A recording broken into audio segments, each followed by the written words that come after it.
যে ট্যাক্স আরোপ করেছে, মনে করেছিলাম যে আজকের ইউথ সাহেব সেই পকেটকে সেলাই করে পকেট ভর্তি করে দেবে বাংলাদেশের জনগণকে, কিন্তু ওই শেখ হাসিনার পকেট কাটা।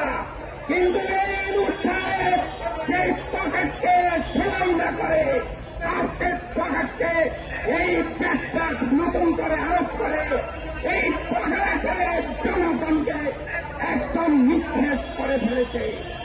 গত দীর্ঘ 15 বছরে এই বাংলাদেশের এখানে যারা জাতির নেতৃবৃন্দ বসে আছে কোন ধরনের ব্যবসা বাণিজ্য করতে দেয় না ওই শেখ হাসিনা। আজকে আপনারা জানেন 85,000 কোটি টাকা ওই দলবেশ খেতক পাচার করেছে।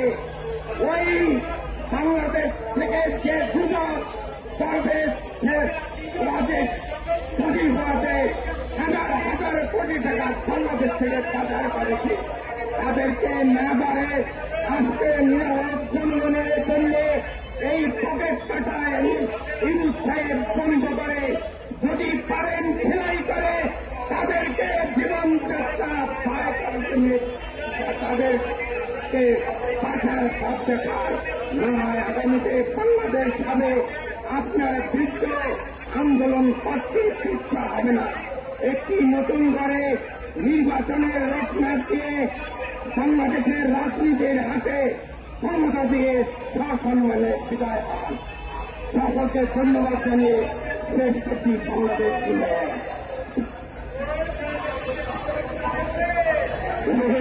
জিন্দাবাদ।